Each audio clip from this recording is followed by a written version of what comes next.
Vamos lá, a gente está falando numa série Não Esqueça de Lembrar, ok? Não esqueça de lembrar. E essa é uma série de 4 semanas que a gente tenta manter vivo o que foi falado, aquilo que foi forte para a gente em 2020, para a gente não se perder em 2021. A ideia é que a gente entenda o que Deus falou, o que Deus comunicou para nós e que a gente use isso como âncora para a gente não se perder no ano de 2021. Na primeira semana, nós conversamos sobre o que Deus te sussurrou. Não esqueça de lembrar o que Deus te sussurrou. Na semana passada, a gente conversou, não esqueça de lembrar onde está o seu sustento. E na semana que vem, nós vamos falar que não esqueça de lembrar que você não veio a passeio. Hoje, nós vamos falar sobre não esqueça de lembrar para ir devagar e sempre. Ir devagar e sempre. Essa é a chave. Sobre esse tema, eu queria falar com você, eu queria puxar sua memória. Os mais antigos como eu aí vão lembrar. Você lembra do apagão de 2001, 2002 no Brasil ali, 98, 99, 2001, 2002? Você lembra disso? Que a gente via a imagem na televisão, São Paulo toda apagada, só os farolzinhos do carro, Rio de Janeiro todo apagado, só o farolzinho do carro. A gente tinha que fazer um racionamento incrível, a gente teve que mudar horários de banho, a conta aumentou, foi uma loucura total. E ali a gente tomou decisões, a gente começou a economizar, os banhos eram mais curtos, as coisas eram mais rápidas, a gente não acendia a luz durante o dia, era uma coisa de louco, porque assim, a gente tinha que racionar e vários lugares sofriam com a falta de energia, com o rodízio de energia, foi bem difícil. E o que dizer, agora mais recente, 2014, 2016, sobre a crise hídrica, lá do Cantareira, que o reservatório baixou, você passava aqui na Dom Pedro, os reservatórios tudo baixo, falta de energia, não tinha água para girar, não tinha chuva. E aí a gente adotou muitas práticas, muitas coisas mudaram naquela época, banhos mais curtos, não ligava ar-condicionado, tinha horário para acender a luz de fora não se acendia para ficar acesa a noite inteira, etc e tal. Todos esse tipo de prática, a gente não lavava a calçada mais com a mangueira, quem mora em casa, né? Não lavava mais o quintal, a calçada com água, só varria e etc e tal. E quando você via alguém fazendo isso, era reportagem na televisão, né? Filmava-se, colocava na rede social. Hoje você não vê mais esses tipos de práticas. Hoje a gente já toma o banho normal, o tempo que a gente quiser, dorme debaixo do chuveiro, alguns. Você já vê pessoas lavando a calçada com água, lavando o carro em casa. Você já vê esse tipo de prática de novo, não é verdade? Nós adotamos práticas, mas o tempo foi fazendo com que ela se diluísse. E na verdade, a Fabi falou que tá velha porque ela lembra disso aí. Tamo junto, Fabi. O que acontece? Nós nos esquecemos, não é por falta de vontade. Nós nos esquecemos porque nós não percebemos o benefício claro daquelas mudanças. E aí nós acomodamos, porque o não fazer a mudança é mais gostoso, generoso, aquele modelo de vida, de ficar no banho um tempão, de lavar a calçada com o carro, de lavar o carro em casa, etc e tal. Isso é mais gostoso, a gente vê mais benefício nisso do que em racionar energia, por exemplo. Aí a gente toma uma pancada quando o operador nacional bota em bandeira vermelha e nossa conta de luz vai lá para cima. Mas isso, eu quero pegar isso na sua memória, que só para você lembrar e fazer um link comigo. Nós esquecemos mudanças, nós já tomamos decisões na nossa vida, nós esquecemos. Na semana passada eu falei para você a história de Parker Palmer, que conta no seu livro a história de fazendeiros do meio oeste americano, das grandes planícies dos Estados Unidos e Canadá, onde as nevascas vinham com tanta força, com tanta intensidade, que eles não conseguiam enxergar a própria mão. E era recomendado que eles esticassem uma corda amarrada da porta do fundo da sua casa até o celeiro. Se você não viu a mensagem semana passada, quando terminar aqui, você pode assistir a mensagem semana passada no YouTube, no Facebook ou nos nossos canais de áudio. E aí você vai entender melhor, onde eu conto mais detalhado essa história. Eles amarravam uma corda da porta do fundo até a porta do celeiro, porque muitos fazendeiros se perdiam quando saíam na nevasca, se perdiam da volta para achar a porta da sua própria casa. Não dava para enxergar a própria mão, de tão forte que a nevasca era. E muitos fazendeiros morriam a centímetros da porta de casa porque não sabiam que a porta estava ali e não conseguiam enxergar. Então essa corda era a corda da salvação. Eles pegavam na corda e eles conseguiam ir do celeiro até a sua casa. E eu fiz uma analogia dizendo que as nevascas não tiram o nosso rumo espiritual. Elas vêm de forma repentina, são as tribulações, as dificuldades da vida. E essas nevascas começam quando a gente diz sim demais para muitas coisas. A gente diz sim demais para as coisas demais. E aí tem as demandas do trabalho, as demandas da família, as demandas emocionais. E a nossa vida se encontra em um lugar entre o cheio e o transbordante. Complicadíssimo. E aí você entra no conflito. Você vem aqui no domingo ou nos grupos pequenos durante a semana, e aí você tem todo o estímulo da igreja, da comunidade, do Grupo Valinhos para você desacelerar. E aí você vai para as demandas do trabalho, as demandas da família, as demandas da escola das crianças, as demandas do dia a dia, e a empresa, a vida, a família pede aumento de produtividade. E aí você entra num conflito. O que fazer? Nós precisamos de uma corda para nos levar para casa. E o texto que a gente usou semana passada é o texto que a gente vai usar hoje. É o texto do Salmo 92, versículo de 1 a 4, e o foco vai ser no versículo 2, que diz: como é bom anunciar de manhã o teu amor e de noite a tua fidelidade. É nisso, é nessa ideia que eu queria pegar. O salmista está dizendo, como é bom anunciar de manhã o teu amor e de noite a tua fidelidade. Por que ele está dizendo isso? O que a gente pode perceber disso? A gente pode perceber que essa pessoa, esse salmista, ele vive numa cultura que o incentiva a moldar a sua vida em torno da devoção. Ele marca o seu dia, de manhã e à noite, em torno da devoção. Hoje, os nossos incentivos são muito fracos. Os incentivos à devoção que nós temos hoje são muito fracos. Por exemplo, a gente tem os incentivos de domingo de manhã, onde você está aqui. Antes a gente estava pessoalmente, presencialmente. Agora a gente está pessoalmente online, virtualmente. O encontro de domingo. Temos o encontro do grupo pequeno semanal, que irá voltar em breve, agora em fevereiro. Temos as mensagens de plano de leitura e de meditação que eu mando no WhatsApp. E é isso que a gente tem. Para muitas pessoas, a alimentação fica nisso. E aí cultiva-se uma esperança que isso vai capacitar você e a mim a resistir à nevasca ao nosso redor. Deixa eu te contar uma coisa, querido. Isso não irá funcionar. Você e eu precisamos de mais. Porque quando você começa o seu dia, você pode até começar com a oração da manhã, mas no meio do dia você já esqueceu que Deus está ativo nos seus assuntos. É verdade ou não é? Às vezes só vamos lembrar de Deus se acontece algo muito extraordinário, muito difícil, muito complicado no meio do dia, ou então só vamos lembrar de Deus quando acaba o trabalho, ou no final, na oração, lá na noite, quando a gente vai fazer aquela oração, já babando de sono para ir dormir. Mas passamos a maior parte do dia sem se lembrar de que estamos num relacionamento sério, que deu match e que a gente está num relacionamento sério com Deus. Por falar em relacionamento sério com Deus, deixa eu te falar uma coisa, deixa eu te perguntar uma coisa agora. Quando você pensa em Deus, que imagem vem à sua cabeça? Se você tiver coragem, escreve aí que eu vou ler. Mas quando você pensa em Deus, que imagem vem na sua cabeça? É um velho de barba branca, com sandalhões e roupão branco, sentado num trono rodeado de nuvens? É uma pessoa que fica atrás de uma cortina, movimentando algumas alavancas, escolhendo quem vai abençoar? Como é que é a sua imagem? Como é que você imagina Deus? Isso é muito importante para entender a qualidade do seu relacionamento com Deus.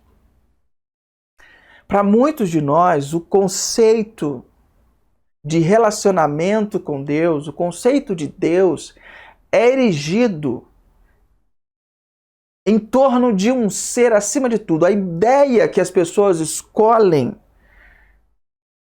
para representar Deus é de um ser acima de tudo, que está longe, em outro lugar, que foi o criador do mundo e que se retirou para observar o mundo de uma posição mais vantajosa, e ele fica lá. E de vez em quando ele vem aqui, intervém, bota o dedo, futuca algumas coisas, mas ele fica lá. Para muitos de nós, essa é a ideia. Um Deus ausente. Você também tem essa ideia?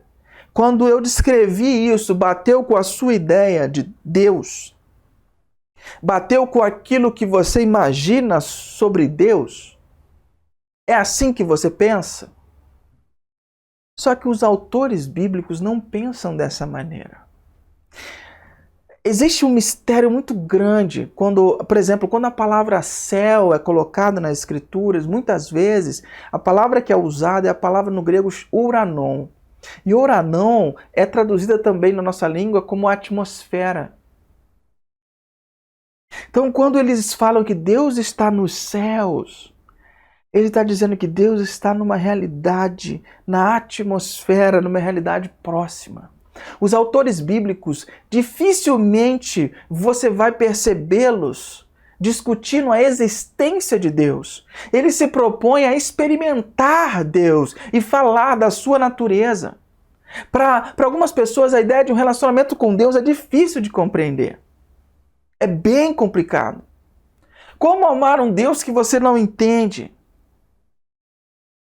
Isso só se resolve de uma maneira.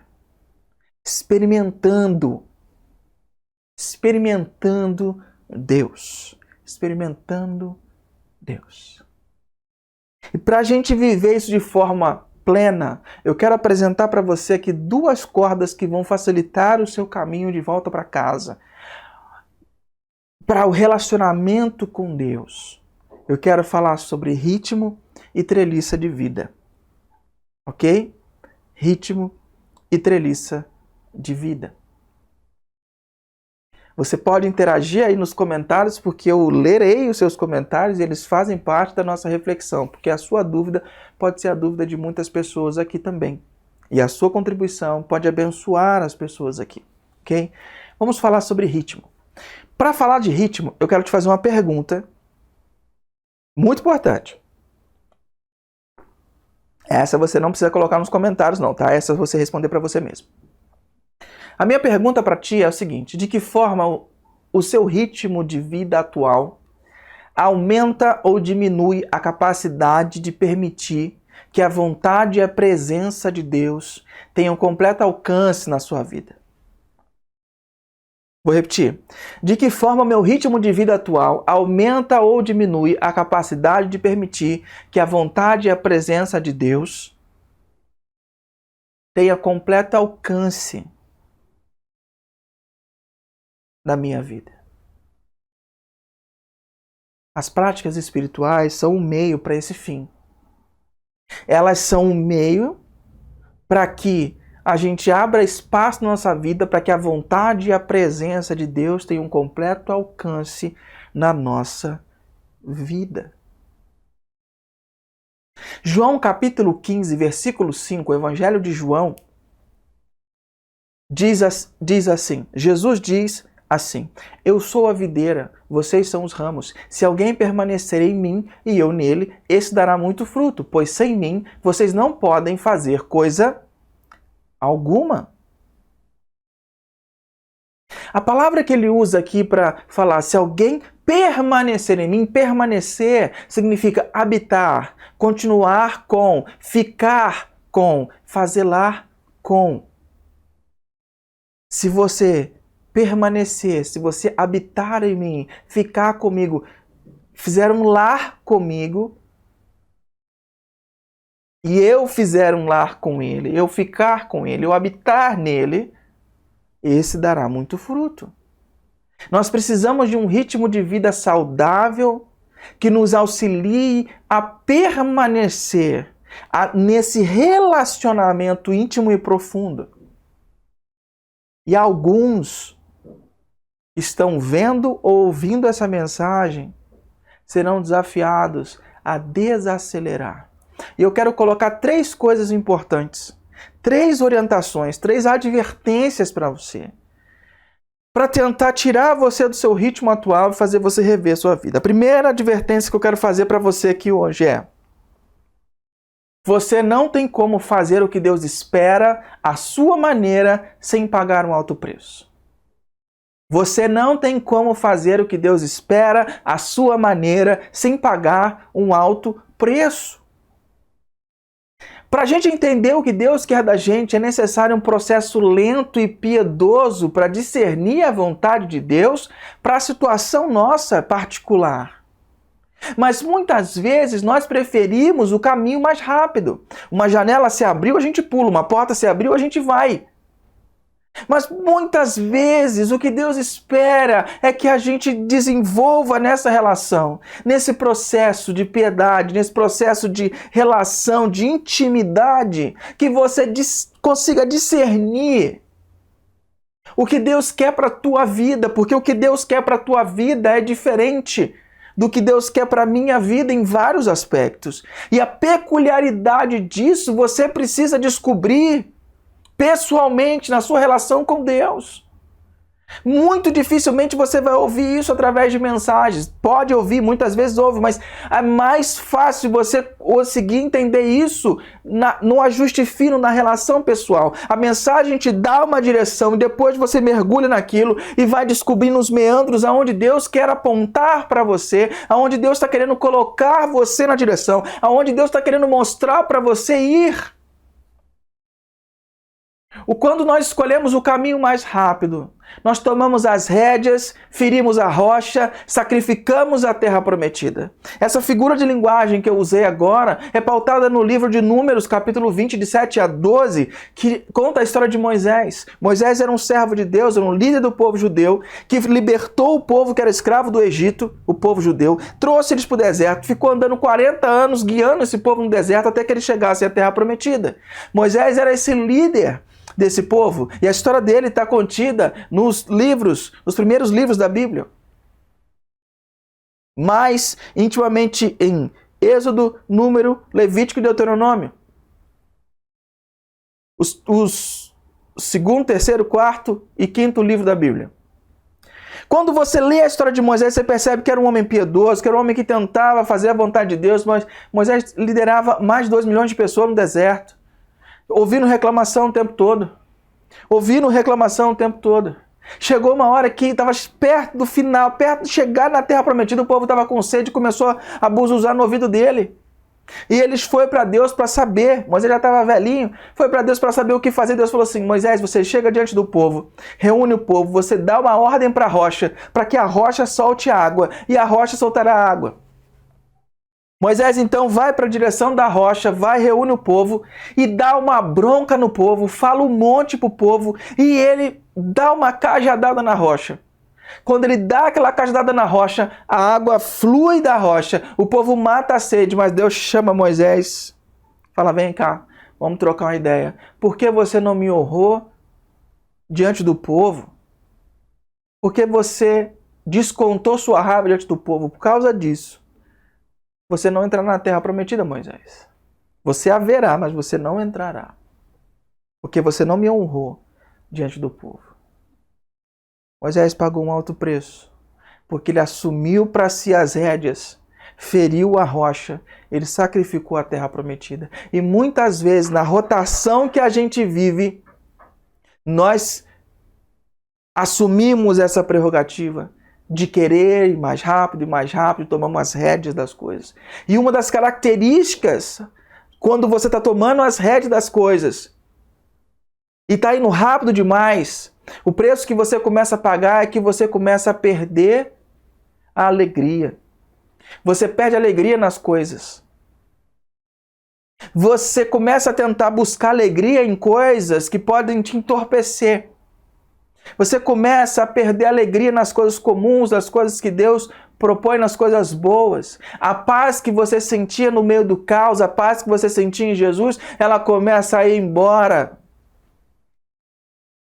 ela começa a vazar, você começa a ficar uma pessoa mais acelerada, sem paz. As pessoas ao redor se tornam um fardo, você não aguenta mais as pessoas, se torna um saco.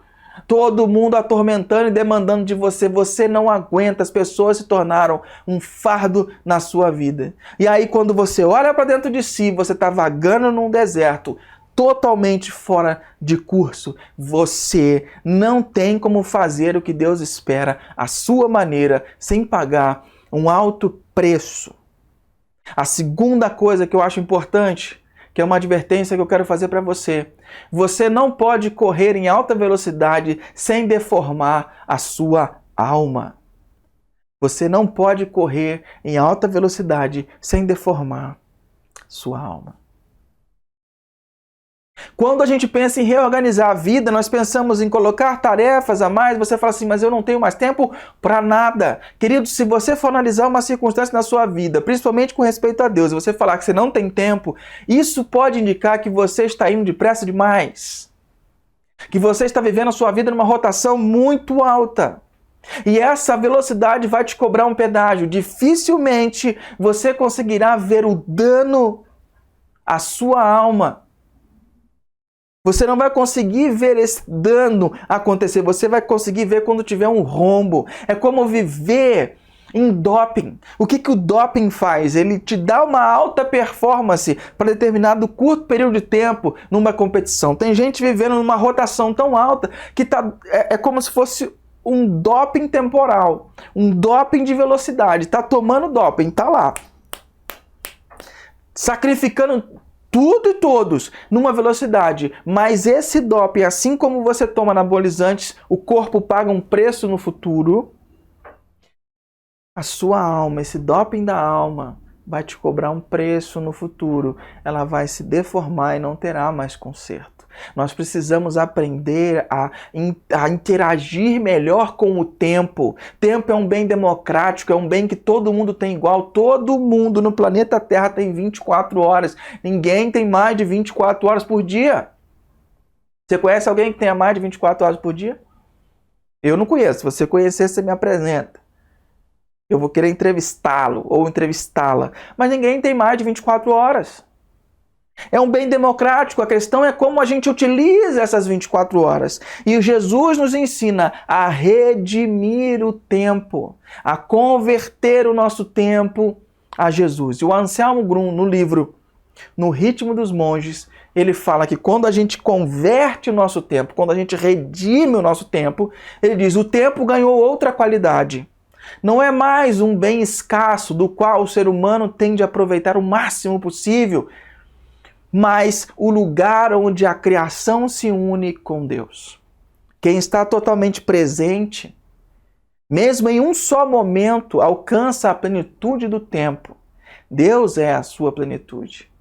Essa pessoa está unida consigo mesma e com Deus. E o tempo parou para ela. Quando a gente redime o tempo, a gente aprende a estar no lugar presente naquele momento. A gente aprende, nós vamos falar isso mais para frente, como lidar com o tempo. A gente aprende a perceber o tempo como amigo. A gente aprende a perceber as horas como anjos de Deus. Mas muitas vezes as horas, para muitos de nós, são açoites.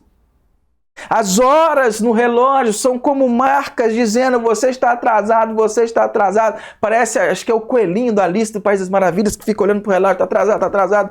A gente sempre está atrasado, a gente sempre tem coisa por fazer, tem sempre coisa para dar conta. A gente dificilmente termina o dia com a sensação de dever cumprido. A gente sempre termina o dia, faltou isso, faltou aquilo. Até as empresas que incentivam você não levar o trabalho para casa, dão demandas demais que você não consegue administrar. A gente precisa redimir o tempo. E se você quer, sobre tudo isso que eu estou falando, se você quer se aprofundar, na descrição dessa live, tanto no YouTube quanto no Face, tem 3 livros lá que eu indico, 3 títulos que foram nortes para essa reflexão, que é No Ritmo dos Monges, do Anselmo Grum, Espiritualidade Emocionalmente Saudável, do Peter Scazzero, O Líder Emocionalmente Saudável também, do Peter Scazzero, e a trilogia Maravilhoso Bom Deus, Maravilhosa Boa Vida, Maravilhosa e Boa Comunidade, do que a gente usa aqui no discipulado. Tá bom? Então a primeira coisa que eu disse para você, a primeira advertência foi: você não tem como fazer o que Deus espera à sua maneira sem pagar um alto preço. A segunda advertência foi: você não pode correr em alta velocidade sem deformar a sua alma. Então nós precisamos redimir o tempo. E a terceira que eu quero falar para você agora. Tá tomando nota? Toma nota então. Você não pode ser superficial sem pagar um preço a longo prazo. Presta bem atenção numa coisa. Jesus morre com 33 anos, certo? Mais de 90% da vida de Jesus foi no anonimato, forjando a sua identidade. Uma vida com um ritmo adequado, independente das pressões do ministério. Quando você vê Jesus cercado de multidão, tendo que sair de sinuca de bico, tendo que dar resposta para perguntas difíceis, você não vê Jesus se perdendo. Não só porque ele era Deus, você não vê Jesus se perdendo porque quando ele é tentado pela multidão que quer transformá-lo como rei, o que você percebe? Jesus abandona a multidão e vai para o monte e vai orar. Você percebe em vários momentos da vida de Jesus que ele fala, ele saiu do meio da multidão, foi com seus discípulos para casa para descansar. Você percebe vários momentos em que ele está com os discípulos e fala, vocês vão primeiro porque eu vou subir ao monte para orar.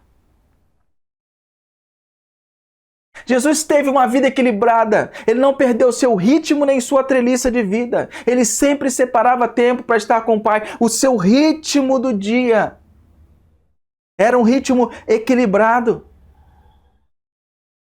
E se ele precisou de um ritmo equilibrado, quem somos nós para não precisarmos? Quando você olha para a vida de Jesus, quando você vê esse contentamento sob pressão, quando você vê calma diante da traição, quando você vê poder para perdoar, quando você vê discernimento para amar, tudo isso é fruto de uma longa história de harmonia com Deus Pai. E aonde Jesus aprendeu isso? Isso fazia parte da cultura dele. Você duvida? Veja só comigo. Salmo 119, versículo 164. Davi diz: 7 vezes por dia eu te louvo por causa dos teus julgamentos justos. 7 vezes por dia. Davi tinha um hábito de orar 7 vezes por dia. Ah, Rodrigo, isso é Davi. Não, isso é um salmo. Não é bem assim. Daniel capítulo 6, versículo 10. Olha o que diz. Quando Daniel soube que o decreto tinha sido publicado, foi para a casa, para o seu quarto, no andar de cima, cujas janelas davam para Jerusalém, e ali fez o quê? O que costumava fazer. E o que Daniel costumava fazer? Naquele quarto separado que as janelas davam para Jerusalém, o que Daniel fazia? 3 vezes por dia ele se ajoelhava e orava, agradecendo ao seu Deus. Oração da manhã, oração do meio-dia, oração da noite. Daniel marcava o seu dia pela devoção. Davi marcava o seu dia em 7 momentos pela devoção. E esse texto de Daniel é maravilhoso. Maravilhoso. Porque ele deixa muito claro, isso era um costume de Daniel. E Daniel não está indo fazer isso porque o bicho está pegando. Porque tinha um decreto que ia matar todos os judeus. Daniel era judeu. A história de Daniel é maravilhosa. E quando a pressão chega, o que Daniel vai fazer? Corrente de 7 domingos de jejum? Não. Daniel vai comprar água ungida? Não. Vai passar no sal grosso? Não. Vai pedir para se benzer? Não. Vai tomar passe? Não. Daniel faz o seguinte, quando o bicho está pegando, ele simplesmente faz o que ele costumava fazer, porque era a sua segurança. Daniel tinha o seu lugar específico, onde ele se encontrava com Deus. Era o lugar dele, no andar de cima, com as janelas para Jerusalém. 3 vezes por dia era a rotina de Daniel. Só que depois que era tão cultural, depois que Jesus ressuscita e vai ao céu, Atos capítulo 3, versículo 1, Olha o que a gente encontra Pedro e João indo fazer certo dia de tarde. Pedro e João estavam indo ao templo para a oração das 3 horas. Era um ritmo, era um ritmo. Lá em Atos capítulo 10, versículo 9, a gente vê Pedro de novo. No dia seguinte, ao meio-dia, Pedro subiu ao terraço para orar. Oração do meio do dia. Era um ritmo, um processo. Eles marcavam o seu dia por isso. Querido, preste atenção, eu não estou pedindo para que você acrescente mais coisas à sua agenda que já está lotada. Não estou pedindo isso. Relaxa, respira. Não é isso que eu estou pedindo. Respirou? Está tranquilo agora? Eu não estou pedindo que você acrescente mais coisas na sua agenda lotada. Eu estou pedindo uma coisa mais difícil para você. Prende a respiração agora. Eu estou pedindo para que você faça uma volta em 180 graus e reorganize a sua vida em torno de uma maneira inteiramente nova, um ritmo saudável, marcado pela devoção. E o que é a palavra ritmo? Ritmo vem do grego ritmizo, que é o quê? Pôr alguma coisa em ordem. Em ordem e harmonia, arrumá-la de modo harmonioso.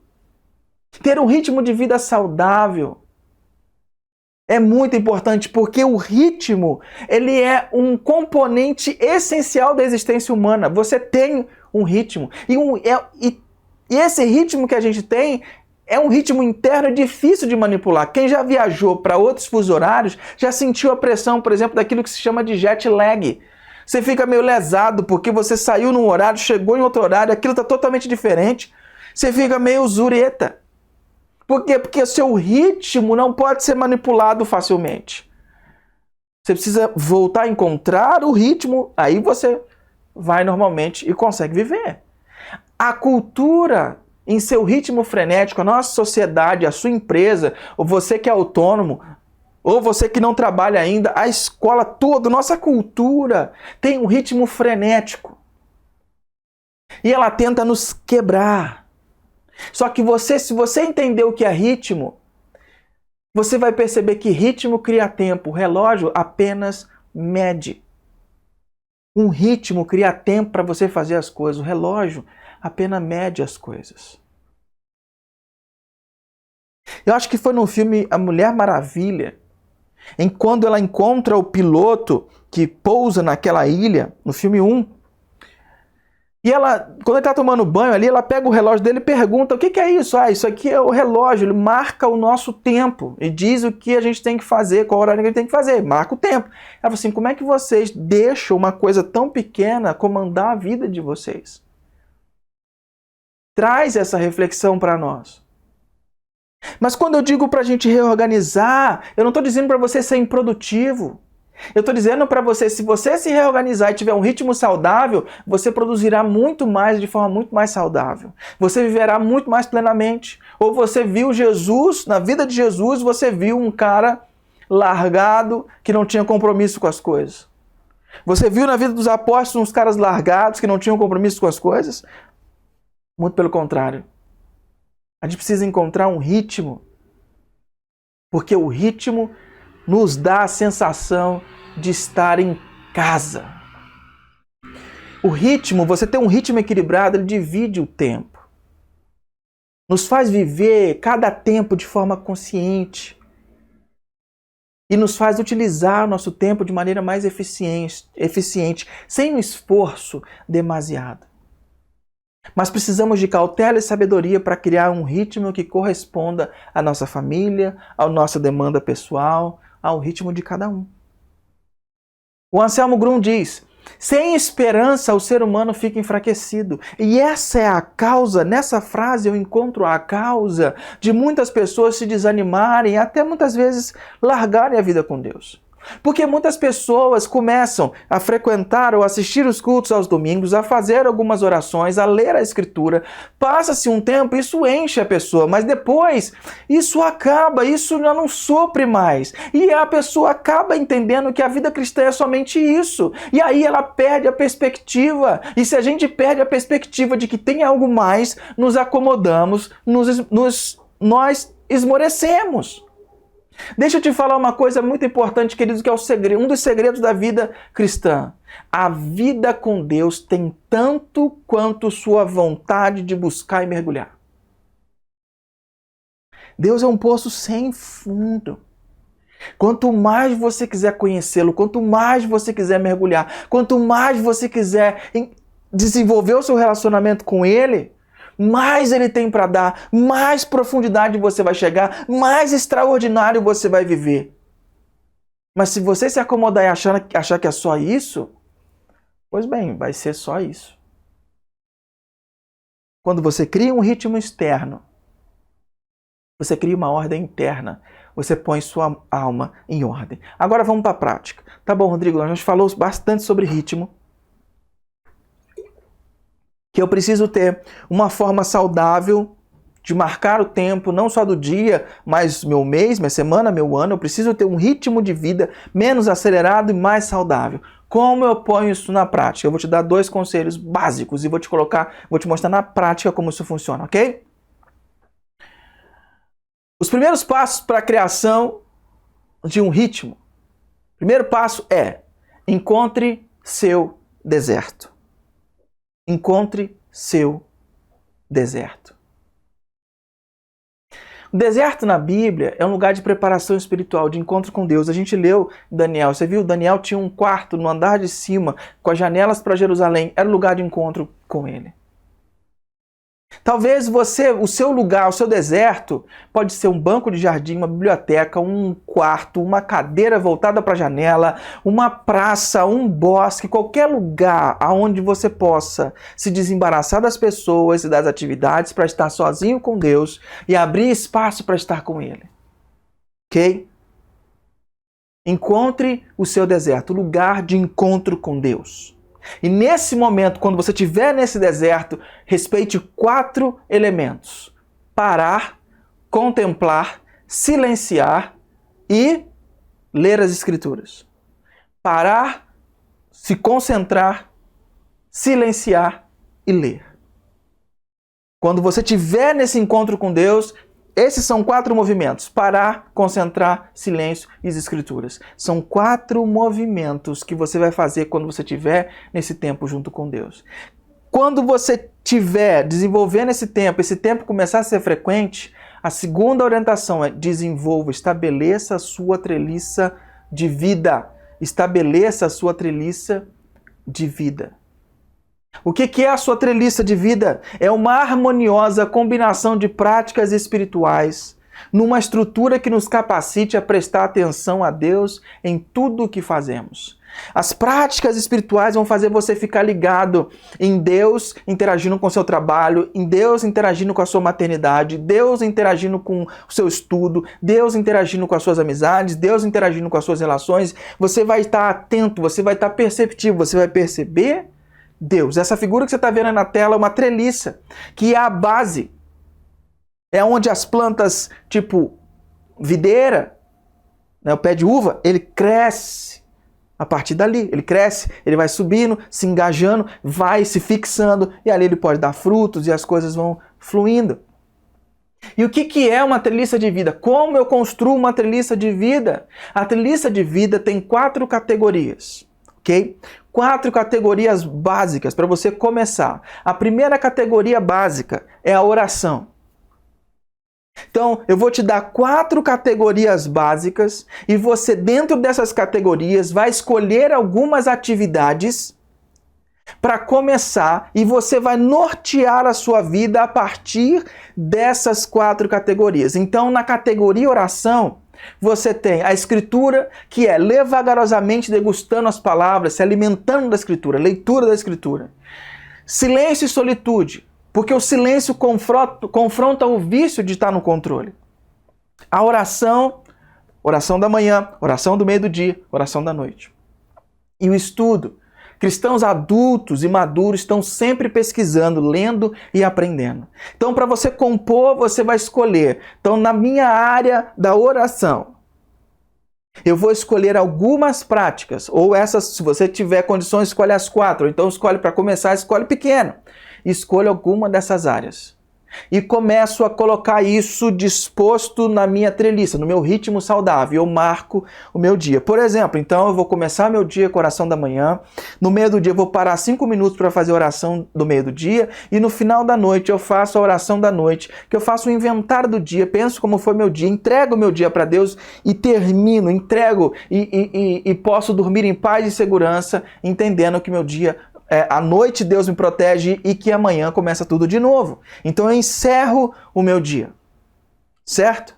E eu posso inserir em alguns momentos da semana o meu tempo de ler a Escritura. Então eu posso acordar um dia mais cedo, 2 dias mais cedo, que é o tempo que eu vou ler, ou então um dia que eu vou dormir um pouquinho mais tarde, ou que eu vou separar um tempo para ler a Escritura. Então você separa. Então todos os dias, oração da manhã, do meio do dia e da noite. Mas na segunda e na sexta, eu quero ter um tempo para gastar com a Escritura. E vai ter 2 dias que eu vou orar na forma de intercessão. Ou a cada 15 dias eu quero parar e fazer um tempo de oração de intercessão. Você escolhe o que você vai fazer. A segunda categoria de uma treliça é o descanso. Você precisa entender o descanso semanal. Descanso semanal é tempo para parar, divertir-se e contemplar. Você pode confiar em Deus para cuidar de todo o universo enquanto você está descansando. Você pode ter paz e descansar porque Deus sabe fazer as coisas sem você. Então você precisa separar que dia vai ser o seu descanso semanal. Uma outra categoria do descanso é a simplicidade. Remover as distrações e permanecer livre de compromissos. Se livrar de compromissos extras. Uma outra coisa que ajuda na simplicidade é a prática do dízimo, ajuda a simplificar, porque te ajuda a abrir mão, te ensina a abrir mão. E outra área do descanso é a brincadeira e recreação. Se envolver em atividades que sejam puras e saudáveis e que inspirem vida em você. Separar um tempo para brincar, se você tem filhos, para recreação. Se você não tem filho, está namorando, separar um tempo. Se é solteiro, separar um tempo para fazer aquilo que gera vida em você. Aquilo que você gosta de fazer. Aquilo que anima você. Então você escolhe algumas características e implementa isso na sua semana, na sua quinzena, no seu mês. Então você já tem a concepção de ter um tempo do deserto para você estar com Deus. E ali com Deus você vai compondo isso e vai tentando ajustar isso à medida que a sua semana vai passando, à medida que seu mês vai passando, você vai colocando isso para se tornar um ritmo. Então você já tem um ritmo básico. Meu ritmo básico, oração da manhã, oração do meio do dia, oração da noite. Eu já visito Deus, então meu dia eu passo na concepção com Deus. Mas todo sábado eu reservo para a família. Sexta-noite eu reservo para diversão, por exemplo, com a esposa. Sábado eu reservo para a família para não fazer nada, para fazer algumas coisinhas, algum trabalhinho em casa que me dão alegria, e para estar com a esposa, com as crianças, ou para estar com o namorado, porque é o dia de descansar. Domingo é parte da minha devoção, eu estou na comunidade. E domingo à tarde, o que você coloca? Percebe? Você vai criando o seu ritmo, a sua treliça. A outra característica da treliça, a terceira característica de uma treliça de vida: trabalho, atividade. Um dos elementos, serviço e missão. De que forma Deus está me convidando para servir nesse estágio da minha jornada? Como Deus está te chamando para servir? E aí, então, é um item desse lado, você responde essa pergunta. E outra, cuidado com o corpo físico. Cuidado do nosso corpo pode ser tão espiritual quanto louvor e oração. Quando que eu vou cuidar do meu corpo físico? Quando que eu vou cuidar da minha saúde? Eu vou ter uma dieta mais equilibrada. Eu vou caminhar 2 vezes por dia, de manhã e no final do dia. Ou então vou caminhar 3 vezes por semana. Ou eu vou à academia, ou eu faço alguma coisa. Está entendendo? Você precisa entender que isso é um movimento espiritual, é um movimento que vai te ajudar a dar ritmo. E a última área da treliça são os relacionamentos, que envolvem saúde emocional. Saúde emocional é o quê? Resolver sentimentos não processados. Ler ou registrar seus sentimentos. Se reunir com um amigo, com um mentor, participar de um grupo pequeno, onde você vai desenvolver a saúde emocional. Outra área, família. O que você fará para crescer nesse ano no cuidado da sua família? Você respondendo essa pergunta, você já tem o que você vai colocar na sua treliça. O que fazer, o que você pode fazer para investir no seu casamento nesse ano de 2021? Quais são suas metas? Eu quero no segundo semestre, quando tudo estiver tranquilo, fazer uma viagem para renovar a alegria do meu casamento. Eu e a Sabrina, a gente tentou criar um ritmo mais amplo, a pandemia atrapalhou, mas a gente tinha estabelecido um ritmo que a cada 5 anos nós voltaríamos para onde a gente fez a nossa lua de mel e com uma forma de renovar os nossos votos, de relembrar o nosso casamento, os motivos pelos quais a gente casou, e a cada 5 anos a gente revisitaria esse processo. Não tiramos isso do plano, porque a pandemia era ano passado, a gente tinha que ir, mas a gente está aguardando que a gente vai fazer uma viagem longa e no processo a gente vai passar lá onde a gente fez a nossa lua de mel e para a gente relembrar, para ser um respiro. Então é um processo, tá vendo? É um ritmo que demora 5 anos, a cada 5 anos eu visito isso. Mas eu tenho ritmos mais curtos, fazer viagens curtas a cada semestre, percebe? Ter um tempo em que eu cozinho em casa para ter um jantar mais romântico. Então você pode criar ritmos com ciclos de tempo diferentes, mas você vai fazer o que você vai fazer para investir no seu casamento. E comunidade, sobre os seus companheiros de viagem. De quais companheiros você precisa para o próximo estágio da sua jornada? É nesses que você vai se aproximar para ter mais amizade. E como fica isso? A gente reorganiza isso dessa maneira que vai aparecer para você agora aí. A treliça é o centro, essas áreas são dispostas e no centro, a treliça é onde tudo se apoia. E no centro está o amor de Deus, dar e receber. Dar e receber. E aí você tem um exemplo de como a seu ritmo, a sua treliça, sustenta as suas práticas que te dão um ritmo e Deus no centro. Tudo envolve dar e receber o amor de Deus. Só que deixa eu te falar uma coisa agora. Se você tá louco da vida, paralisado, falando, meu Deus, é coisa demais, eu não vou conseguir, é muito complicado. Deixa eu te falar, tem 2 tentações que você pode estar sofrendo agora nesse momento. A primeira tentação é de não fazer nada, de ficar paralisado, falar assim, isso é limitante, eu vou ficar enquadrado, eu vou ficar encaixotado, isso é esmagador, eu gosto de ter liberdade, eu gosto de ter fluxo. Essa é a primeira tentação. Você vai largar, deixar a vida te levar e você não vai ter preocupações periódicas com um ritmo saudável.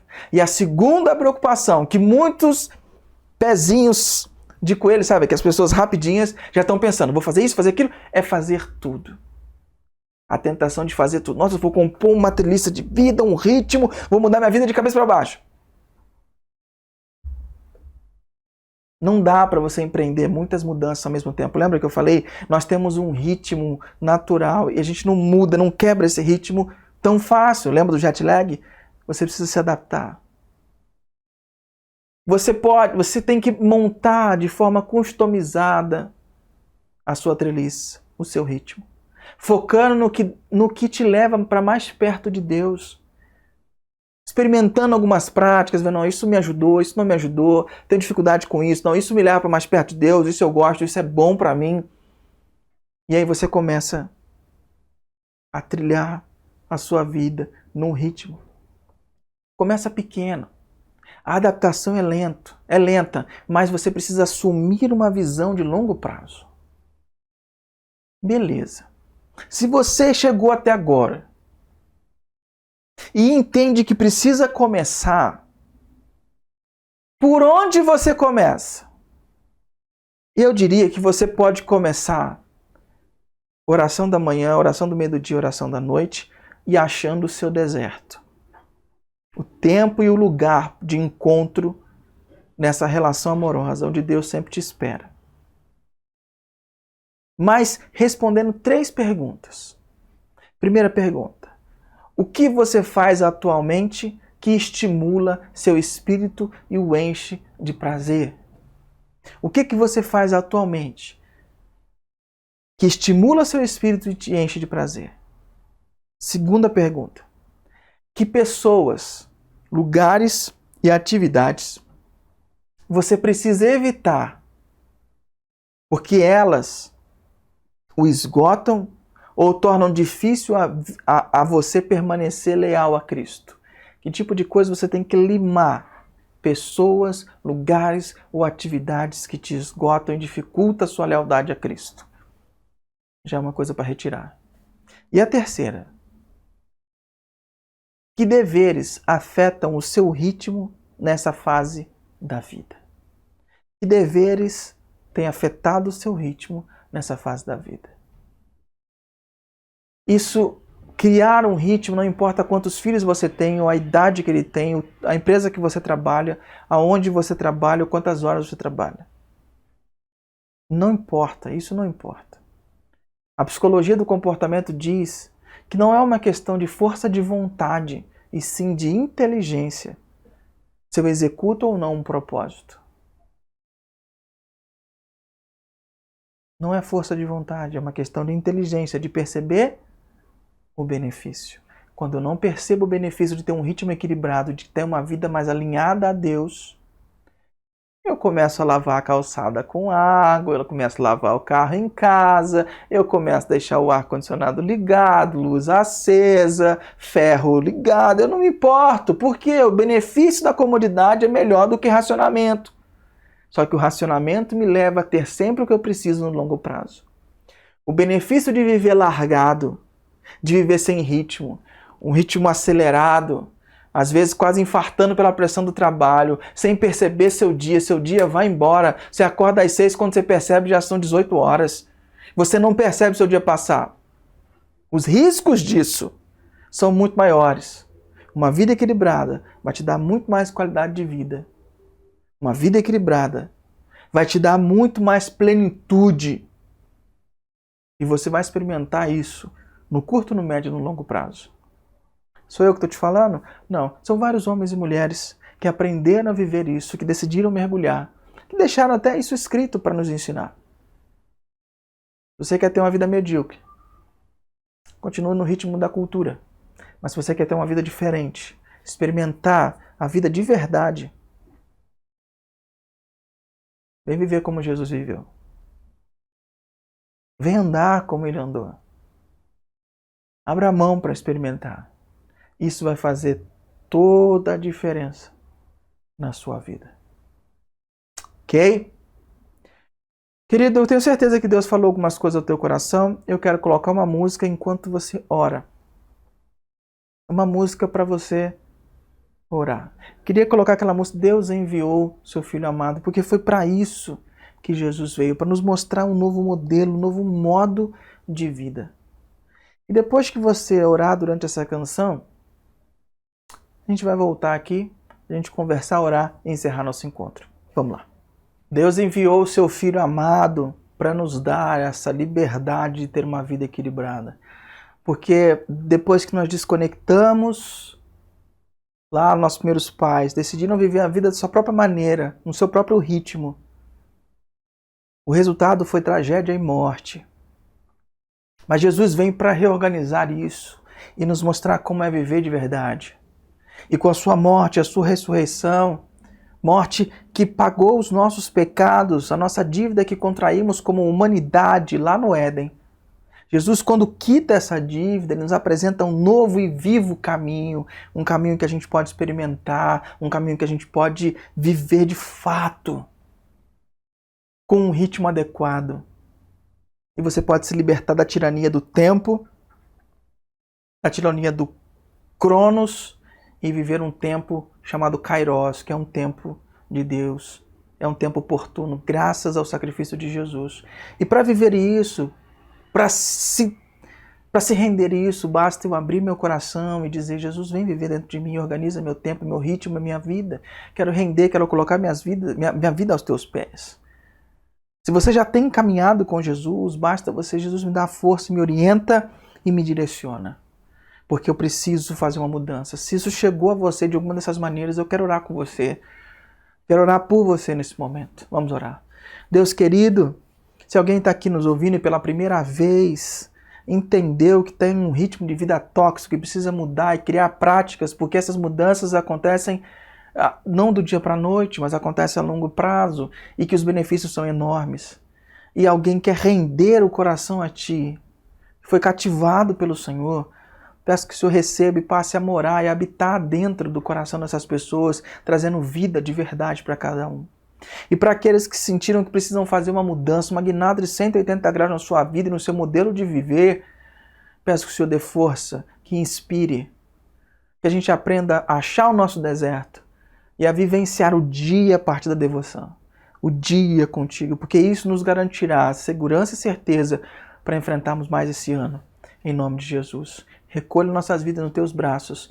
Recolha nossa força de vontade nos teus braços. E imprime em nós o teu querer e o teu realizar. Em nome de Jesus. Amém. Estenda tuas mãos como quem não tem nada para dar, mas muito a receber. E ao final da bênção, traga suas mãos ao teu coração, internalizando tudo aquilo que Deus falou com você nessa manhã. Queridos, que o Eterno abençoe e guarde você. Que o Eterno sorria para você e presenteie você. Que o Eterno olhe para você bem nos olhos e te faça prosperar. A graça do nosso Senhor Jesus, o amor de Deus, nosso Pai, e as infinitas consolações do Espírito Santo tenham sobre sua vida, não só hoje, mas todos os dias. Em nome de Jesus. Amém. Amém. A Rê colocou aqui um comentário. Rê que não me abandona, não me deixa sozinho. A Rê está falando assim, palavra desafiadora. Precisamos sempre estar revendo nossa agenda e prioridades.